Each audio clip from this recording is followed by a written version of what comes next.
how to know someone is single and available without asking them directly. I'm going to give you some really good tips on how to know without a lot of words, without needing to ask or having to ask a friend or trying to be sneaky about it. You don't need to do any of that. Hello, Sassy Beauties. This is Katie. I'm a dating coach and relationship expert, and I help smart, attractive, and successful women attract and keep high quality men and have the dream relationship that you've always wanted. I notice some women like to judge whether a man is married or not based on whether they're wearing a wedding ring. I do not recommend this. Okay, I don't think whether a man is wearing a ring or not is a very accurate indicator of whether he's married, right? For example, my husband, I know he has gone months without wearing his wedding ring, and that's just because we were in the process of moving. He'd misplaced it somewhere, or he was getting it cleaned, or, resized, whatever the case was. So whether a man is wearing a ring or not means absolutely nothing. The first step is the most important step. You can omit all the other steps, just not this one. It's the most important step and maybe the only step you need. Step number one, you want to be open, warm, and inviting. Okay, so what does that mean? Okay, when I think about being open, for example, and how it feels in my body compared to being closed, it's very much like my arms are back, my shoulders are, not hunched forward, but they're just like out and relaxed. My arms are relaxed to my side, not like crossed in front of me. I'm not like holding, I'm not like holding something in front of me. Just practice in your body. How does that feel? How does it feel to open your arms, or to even like open a door to your home and inviting someone in? That feeling of inviting someone in. It's a little bit vulnerable. Okay, it is a little bit vulnerable. So if you're going to a social event where there's a lot of people, typically we're going to be a little bit nervous because we're in our heads wondering, oh, am I going to be able to find someone I can talk to? Am I going to be able to fit in? Are people going to think I'm weird? I'm going to say something weird? We're in our heads worrying about whether we're going to fit in or not. It's really important that before you walk into a room, before you approach someone, just to do a quick check-in with how you feel in that moment. Do you feel closed or do you feel open?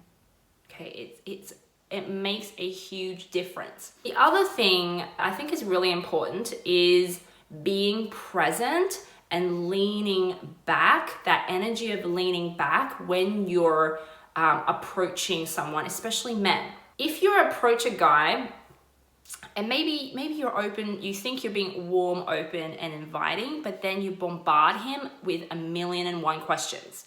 You're throwing question after question after question, right? You're keeping him in his head, having an intellectual conversation with him. This isn't going to work, right? So you have to approach him more energetically with the space to allow him to volunteer the information. How are you going to know someone is single without asking him is simply by being energetically open, warm, and inviting, and giving him the space to volunteer the information that you need. I remember being at a party, and I saw this guy and I approached him, just saying hello, being friendly, right? After he said hello to me back, literally he pulled out his phone and started showing me pictures of his wife and his kids, which I thought was just almost a little bit, and this is why men like to make it really obvious. It was almost like a little bit out of context to the situation. Like, we're at a party,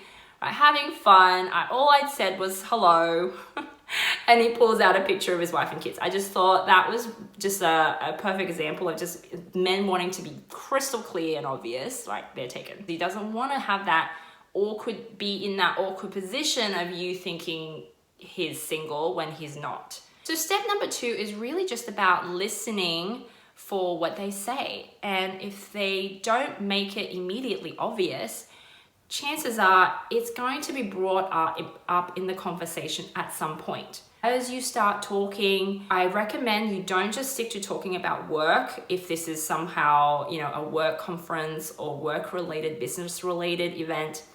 Don't just talk about work. You may want to start to yourself talk about what you like to do on the weekend, or just other topics, hobbies, right? Just to steer him in that direction. And naturally, if he's married, he will start to mention a girlfriend or a wife, because it'd be weird if he didn't, right? If you're in a committed relationship, you're probably going to spend a lot of your spare time with that other person. So it almost be really difficult to omit that other person from the conversation, because it's almost like if he did do that, they would be deliberately omitting that other person. Step number 3, if they still haven't mentioned anything and you're still not 100% sure, you can just check. Do they go to a lot of single-oriented events?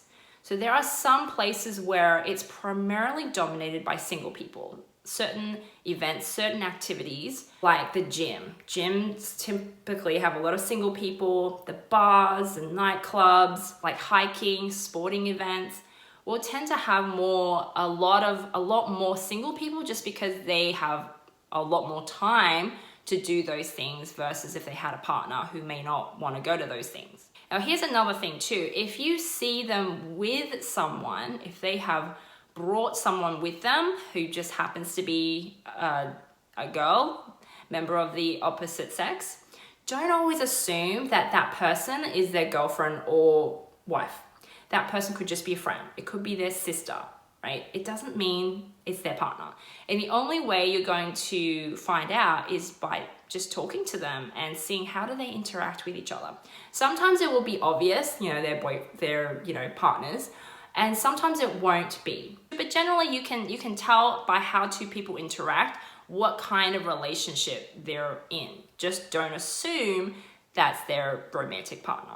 And the last step is you just want to test it out. Trust your gut. If your gut is telling you he's most likely single, then he probably is single. But if you still want to be absolutely sure, then you simply want to drop it into the conversation more as a statement, as you already know he's single, assume he's single, and then the next question. So here's an example. Okay, so what's a single guy like you doing on a Friday night? Right? What's a single guy like you doing on a Friday night? That question already assumes you think he's single. You're not asking him, are you single? You're already assuming that through the question, in the question. Or you could ask him, what's a single guy like you doing still being single? Here, it's just a good way then to get him to correct you if he's not single, or just continue on the conversation, assuming he is. And that's a great way to test it out. That will just feel very natural rather than a little bit awkward, right? If you just ask, are you single? So those are my tips for you ladies on how to know a guy is single and available without asking him directly. Hope you like this video, and if you did, please like me and leave me some comments below. Let me know what kind of videos that you would like to see on my channel, and I'll be back with another video real soon. Okay, bye girls.